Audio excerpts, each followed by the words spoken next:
The Nectar of Devotion, The Complete Science of Bhakti Yoga, a summary study of Srila Rupa Goswami's Bhakti Rasamrita Sindhu by His Divine Grace A.C. Bhaktivedanta Swami Prabhupada, founder Acharya of the International Society for Krishna Consciousness. Chapter 43, Parenthood.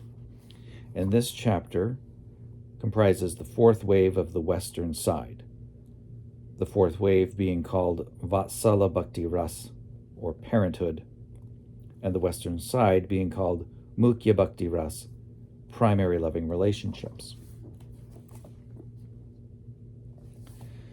When ecstatic love develops into the relationship of parenthood and becomes steadily established, the relationship is called Vatsalya Ras. The exhibition of this Vatsalya Ras, standard of devotional service, can be found in the dealings of Krishna with his devotees who represent themselves as superior personalities, like father, mother, and teacher.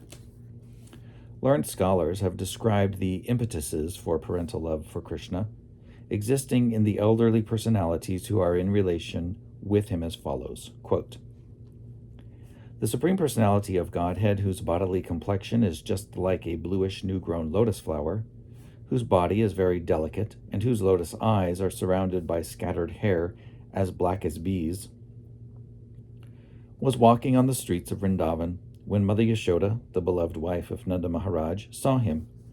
Immediately the milk began to flow from her breasts, soaking her body," unquote. Some specific provocations for parental love of Krishna are listed as his blackish bodily hue, which is very attractive and pleasing to see, his all-auspicious bodily features, his mildness, his sweet words, his simplicity, his shyness, his humility, his constant readiness to offer respect to the elderly, and his charity. All of these qualities are considered ecstatic provocations for parental love. In Srimad Bhagavatam, 10th Canto, 8th chapter, verse 45, it is stated by Shukadev Goswami that Mother Yashoda accepted Lord Krishna as her son, although he is accepted in the Vedas as the king of heaven, in the Upanishads as the impersonal Brahman, in philosophy as the supreme male, by the yogis as the supersoul, and by the devotees as the supreme personality of Godhead. Once, Mother Yashoda addressed one of her friends in this way, quote, "Nanda Maharaj, the leader of the cowherd men, and I worshipped Lord Vishnu. And as a result of this worship, Krishna has been saved from the clutches of Putana and of the demons. The twin Arjun trees were, of course, broken due to a strong wind, and although Krishna appeared to have lifted Govardhan Hill along with Balaram, I think that Nanda Maharaj actually held the mountain. Otherwise, how could it have been possible for a little boy to lift such a great hill?" Unquote. This is another example of ecstasy in parental love. This kind of parental love is generated in a devotee out of his conviction in love that he himself is superior to Krishna, and that without being taken care of by such a devotee, Krishna could not possibly live. One devotee therefore prayed to the parents of Lord Krishna as follows, quote, "Let me take shelter of the elderly parental devotees of Lord Krishna. They are always anxious to serve Krishna and to maintain him, and they are always so kind to him. Let us offer our respectful obeisances unto them, for being so kind to the Supreme Personality of Godhead, who is the parent of the whole universe," unquote. There is a similar prayer by a Brahmin who says, quote, "Let others worship the Vedas and the Upanishads, and let others worship the Mahabharata, if they are afraid of material existence and want to become liberated from that condition. But as far as I am concerned, I wish only to worship Maharaj Nanda, because the Supreme Absolute Personality of Godhead Krishna is crawling in his courtyard as his own child," unquote. Following is a list of respectful personalities who enjoy parental affection toward Krishna. 1. Mother Yashoda, the Queen of Vraj. 2. Maharaj Nanda, the King of Vraj. 3. Mother Rohini, the mother of Balaram. 4. All the elderly gopis whose sons were taken away by Lord Brahma. 5. Devaki, the wife of Vasudeva. 6. The other 15 wives of Vasudeva. 7. Kunti, the mother of Arjun. 8. Vasudeva, the real father of Krishna. And 9. Sandipani Muni, Krishna's teacher. All these are considered respectable elderly personalities with parental love for Krishna.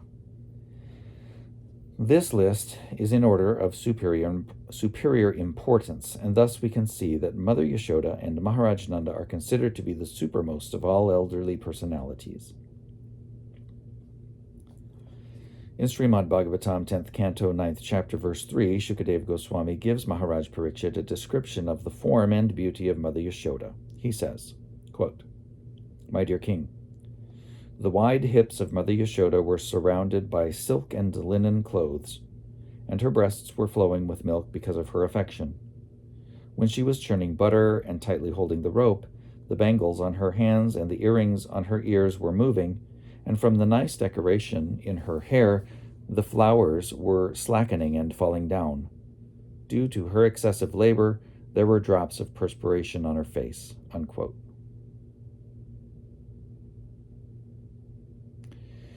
There is another description of Mother Yashoda in a devotee's prayer. Quote, "Let me be given protection by Mother Yashoda, whose curly hairs are bound with thread, whose hair is very brightly beautified by the vermilion placed in the part, and whose bodily frame derides all her ornaments. Her eyes are always engaged in seeing the face of Krishna, and thus they are always filled with tears. Her complexion, which resembles the bluish lotus flower, is enhanced in beauty by her dressing herself with many colorful garments. Let her merciful glance fall on all of us, so that we may be protected from the clutches of Maya and smoothly progress in our devotional service." Unquote. There is the following description of Mother Yashoda's affection for Krishna. After rising early in the morning, Mother Yashoda first of all offered her breast milk to Krishna, and then she began to chant various mantras for his protection. Then she would decorate his forehead very nicely and tie protective talismans on his arms. By all of these activities, it is definitely understood that she is the emblem of all maternal affection for Krishna. The description of Nanda Maharaj's bodily features is as follows. The hairs on his head are generally black, but some of them are gray. His garments are of greenish color, like the new-grown leaves of a banyan tree. His belly is fatty. His complexion is exactly like the full moon, and he has a beautiful mustache. When Krishna was a baby, one day he was walking in the courtyard, capturing the finger of his father, and because he could not walk steadily, he appeared to be almost falling down. While Nanda Maharaj was giving protection to his transcendental son in this way, all of a sudden there were drops of tears in his eyes, and he became overwhelmed with joy. Let us all offer our respectful obeisances unto the lotus feet of King Nanda. Childhood age, childhood dress, movements by the child, sweet words spoken by the child, nice smiling, and various forms of childish play are considered provocations for increasing parental love for Krishna. The childhood ages of Krishna are divided into 3 periods: the beginning of the Komar age, the middle of the Komar age, and the end of the Komar age. During the beginning and middle of the Komar age, Krishna's thighs are fatty, and the inner parts of his eyes are whitish. There are signs of teeth coming out, and he is very mild and gentle. He is described as follows, quote, "When Krishna had only 3 or 4 teeth coming out of his gums, his thighs were fatty, his body was very, very short, and he began to enhance the parental love of Nanda Maharaj and Mother Yashoda with the activities of his childish body. He was sometimes stepping with his legs again and again, sometimes crying, sometimes smiling, sometimes sucking his thumb, and sometimes lying down flat. These are some of the different activities of the child Krishna.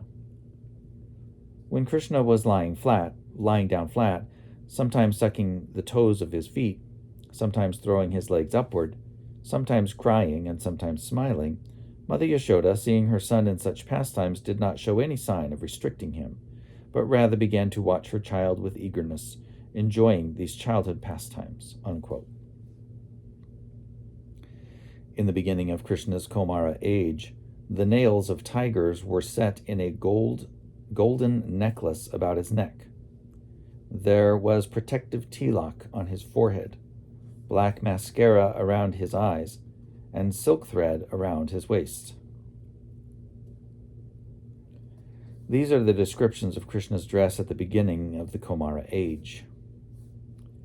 When Nanda Maharaj saw the beauty of child Krishna with tiger nails on his chest, a complexion like the new-grown tamal tree, beautifully decorated tilak made with cow's urine,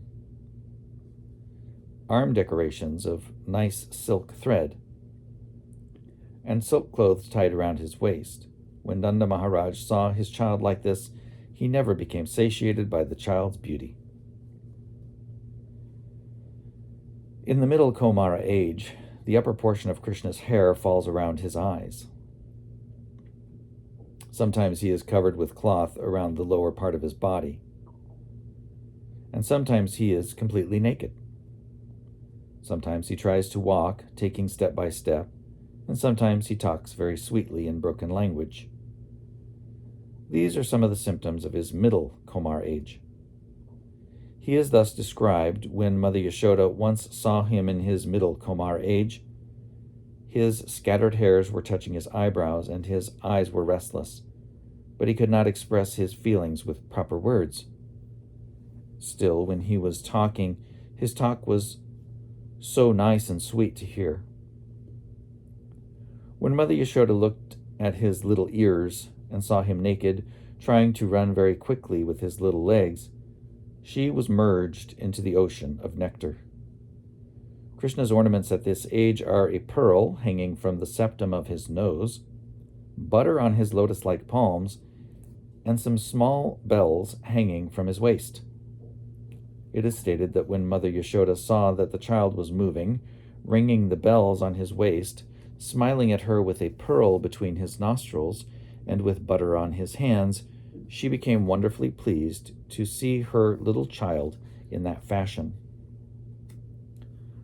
While Krishna was in the middle of his Kumara age, his waist became thinner, his chest became broader, and his head was decorated with curly hair, hanging down and resembling the wings of a crow. These wonderful features of Krishna's body never failed to astonish Mother Yashoda. At the end of his Kumara age, Krishna carried a small stick in his hand. His clothing was a little longer, and he had a knot around his waist, resembling the hood of a snake. In that dress, he used to take care of the calves near the house, and sometimes he played with cowherd boys of about the same age. He had a slender flute and a buffalo horn bugle, and sometimes he played on a flute made from the leaves of trees. These are some of the symptoms of the end of Krishna's Kumar age. When Krishna was a little grown up and was taking care of the small calves, he would often go near the forest. And when he was a little bit late returning home, Nanda Maharaj would immediately get up on the Chandra Shalika, a small shed built on the roof for getting a bird's eye view all around, and he would watch for him. Worrying about the late arrival of his little son, Nanda Maharaj would remain on the Chandra Shalika until he could indicate to his wife that Krishna, surrounded by his little cowherd friends, was coming back with the calves. Nanda Maharaj would point out the peacock feather on his child's head and would inform his beloved wife how the child was pleasing his eyes. Mother Yashoda would then address Nanda Maharaj, quote, "See my dear son, whose eyes are white, who has a turban on his head, a wrapper on his body, and leg bells which tinkle very sweetly on his feet. He is coming near, along with his Surabi calves, and just see how he is wandering upon the sacred land of Vrindavan." Unquote. Similarly, Maharaj Nanda would address his wife, quote, "My dear Yashoda, just look at your offspring Krishna. See his blackish bodily luster, his eyes tinged with red color, his broad chest and his nice golden necklace. How wonderful he looks, and how he is increasing my transcendental bliss more and more," unquote. And there's a plate that goes along with that quote right here. Nanda Maharaj pointing out the beauty of Krishna to Yashoda.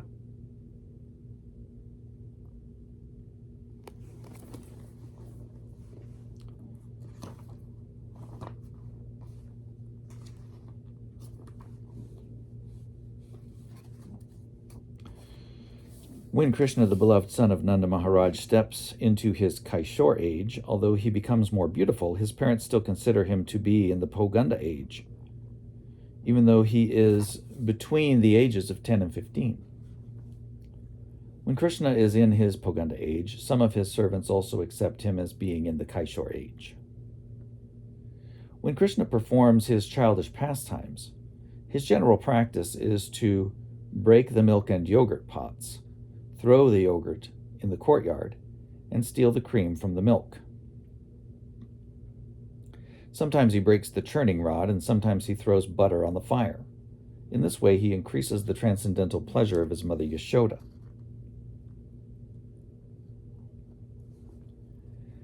In this connection, Mother Yashoda once told Mukhara, her maidservant, quote,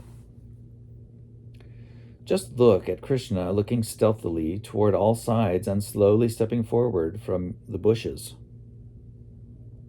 It appears that he is coming just to steal the butter.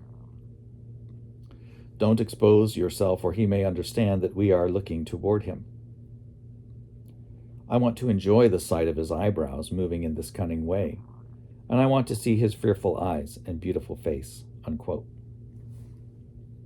In enjoying Krishna's attitude of stealing butter very stealthily, Mother Yashoda experienced the ecstasy of maternal love by smelling his head, sometimes patting his body with her hand, sometimes offering blessings, sometimes ordering him, sometimes gazing at him, sometimes maintaining him, and sometimes giving him good instructions not to become a thief.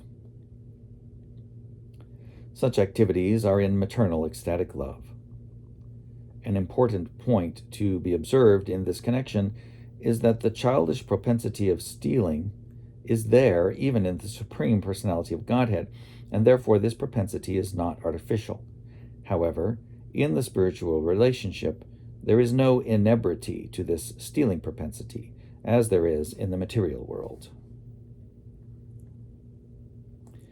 In Srimad Bhagavatam, 10th Canto, 13th chapter, verse 33, Shukadeva Goswami tells King Parikshit, quote, "My dear king, as soon as the elderly gopis saw their son coming, there was an inexpressible sign of parental love, and all of them became absorbed in affection. At first they were planning to chastise their sons for stealing butter, but as soon as the sons came before their eyes, they lost all of their angry attitudes and became overwhelmed with affection. They began to embrace their sons and smell their heads. While doing this, they became almost mad after their children," unquote. In their childhood pastimes, all these cowherd boys joined with Krishna in stealing butter. But rather than become angry, Mother Yashoda became wet from the milk flowing out of her breasts. Out of her affection for Krishna, she began to smell his head repeatedly. And there's another painting. This is the painting of Krishna and Balaram stealing the butter, and Mother Yashoda and her associates looking on.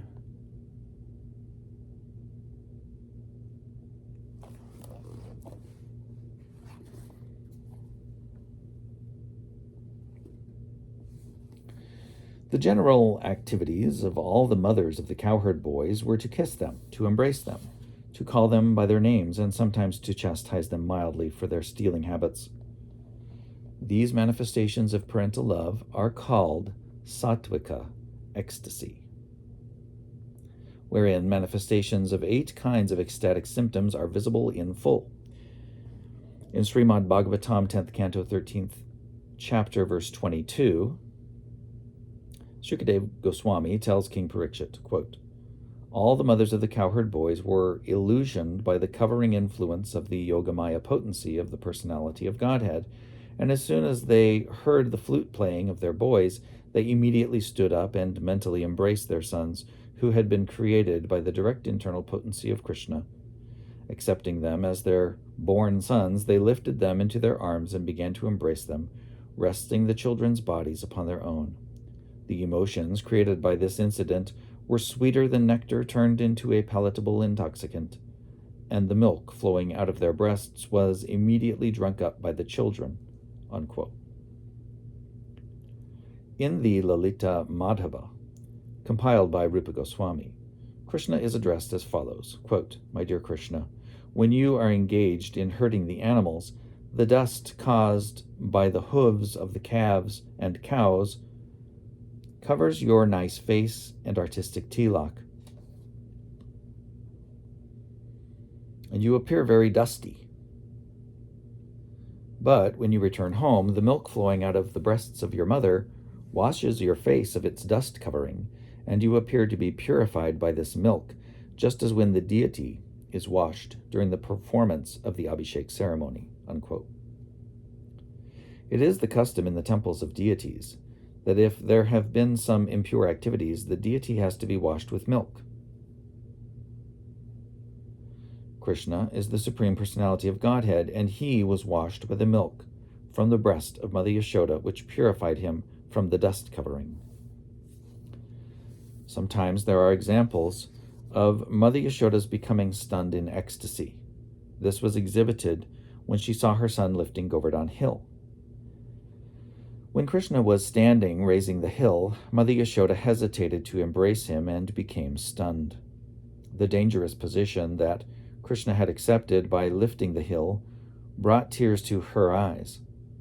With her eyes filled with tears, she could not see Krishna anymore, and because her throat was choked up by anxiety, she could not even instruct Krishna as to what he should do in that position. This is a symptom of becoming stunned in ecstatic love. Mother Yashoda sometimes enjoyed transcendental ecstasy and happiness when her child was saved from a dangerous situation, such as being attacked by Putana or some other demon. In Srimad Bhagavatam, 10th Canto, 17th chapter, verse 19, Shukadeva Goswami says that Mother Yashoda felt very, very fortunate when she got back her lost child. She immediately placed him on her lap and began to embrace him again and again. While she was thus embracing her son repeatedly, torrents of tears fell from her eyes, and she was unable to express her transcendental joy. It is stated in the Vidagdha Madhava of Srila Rupa Goswami, quote, "My dear Krishna, the touch of your mother is so pleasing and cooling that it surpasses the cooling capacity of the pulp of sandalwood and of bright moonshine mixed with the pulp of ushira root. Ushira is a kind of root which when soaked, unquote, and then a parenthetical, ushira is a kind of root which when soaked with water has a very, very cooling effect. It is especially used in the scorching heat of the sun." The parental love of Mother Yashoda for Krishna steadily increases, and her love and ecstasy are sometimes described as intense affection and sometimes as overwhelming attachment. An example of attachment for Krishna with overwhelming affection is given in Srimad Bhagavatam, 10th Canto, 6th chapter, verse 43, where Shukadeva Goswami addresses Maharaj Parikshit in this way, quote, "My dear king, when magnanimous Nanda Maharaj returned from Mathura, he began to smell the head of his son, and he was merged in the ecstasy of parental love." Unquote. A similar statement is there in connection with Mother Yashoda, when she was too anxious to hear the sound of Krishna's flute, expecting him back from the pasturing ground. Because she thought that it was getting very late, her anxiety to hear the sound of Krishna's flute became doubled, and milk began to flow from her breast. In that condition, she was sometimes going within the house, sometimes coming out of the house. She was constantly looking to see if Govinda was coming back along the road. When many very great sages were offering prayers to Lord Krishna, glorifying his activities, the queen of Gokul, Mother Yashoda, entered the battlefield of Kurukshetra wetting the lower part of her sari with the milk flowing from her breast. This entrance of Mother Yashoda at Kurukshetra was not during the battle of Kurukshetra. At another time, Krishna went to Kurukshetra from his paternal home, Dwarka,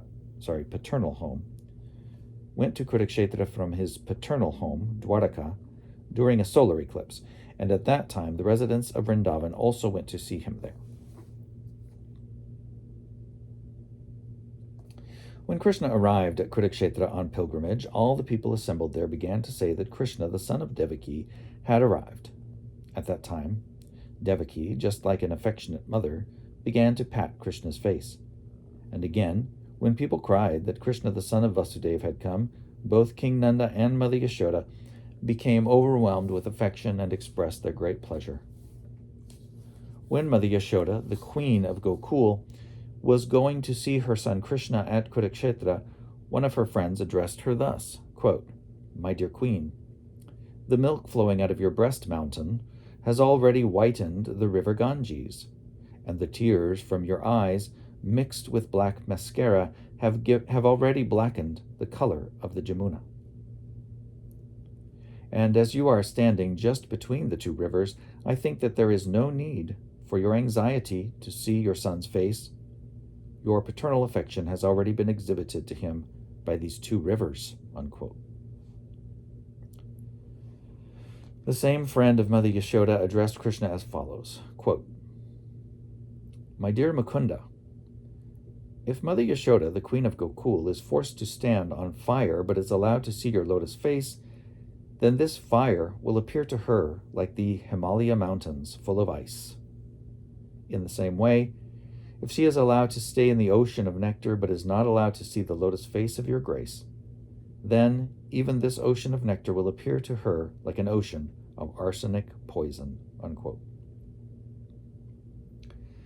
Let the anxiety of Mother Yashoda of Vraj, always expecting to see the lotus face of Krishna, be glorified all over the universe.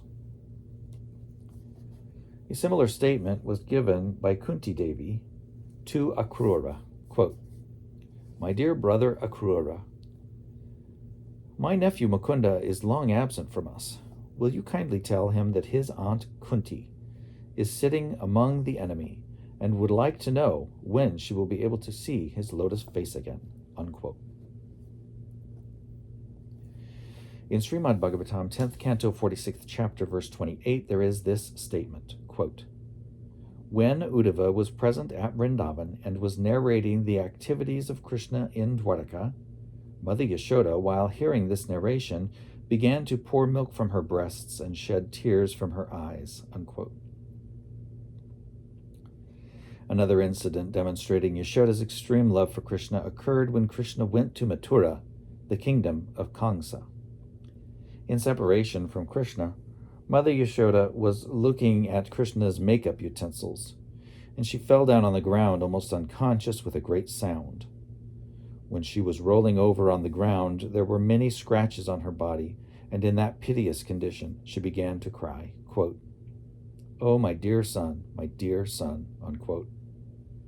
And she slapped her breasts with her two hands. This activity of Mother Yashoda is explained by expert devotees as ecstatic love in separation. Sometimes there are many other symptoms, such as great anxiety, lamentation, frustration, being stunned, humility, restlessness, madness, and illusion. As far as Mother Yashoda's anxieties are concerned, when Krishna was out of the house in the pasturing ground, a devotee once told her, quote, "Yashoda, I think your movements have been slackened, and I see that you are full of anxiety. Your two eyes appear to be without any movement, and I feel in your breathing a kind of warmth which is bringing your breast milk to the boiling point. All these conditions prove that, out of separation from your son, you have a severe headache," unquote. These are some of the symptoms of Mother Yashoda's anxiety for Krishna. When Akrura was present in Vrindavan and was narrating the activities of Krishna in Dwarka, Mother Yashoda was informed that Krishna had married so many queens and was very busy there in his householder affairs. Hearing this, Mother Yashoda lamented how unfortunate she was that she could not get her son married just after he passed his Kaishore age, and that she therefore could not receive both her son and daughter-in-law at her home. She exclaimed, quote, "My dear Akrura, you are simply throwing thunderbolts on my head," unquote. These are signs of lamentation on the part of Mother Yashoda in separation from Krishna. Similarly, Mother Yashoda felt frustration when she thought, quote, "Although I have millions of cows, the milk of these cows could not satisfy Krishna. Therefore, let a curse be on this milk. And I also am condemned, because although I am so opulent in material prosperity, I am now unable to smell the head of my child and feed him with my breast milk, as I used to do when he was here in Vrindavan," unquote. This is a sign of frustration on the part of Mother Yashoda in separation from Krishna. One friend of Krishna's addressed him thus, quote, "My dear lotus-eyed one, when you were living in Gokul, you were always bearing a stick in your hand. That stick is now lying idle in the house of Mother Yashoda, and whenever she sees it, she becomes motionless, just like the stick," unquote. This is a sign of becoming stunned in separation from Krishna. In separation from Krishna, Mother Yashoda became so humble that she prayed to the creator of the universe, Lord Brahma, with tears in her eyes, quote, "My dear creator, won't you kindly bring my dear son Krishna back to me, so that I can see him, at least for a moment," unquote. Sometimes in restlessness like a mad woman, Mother Yashoda used to accuse Nanda Maharaj, quote, "What are you doing in this palace? What are you doing in the palace, you shameless man? Why do people call you the king of Vraj?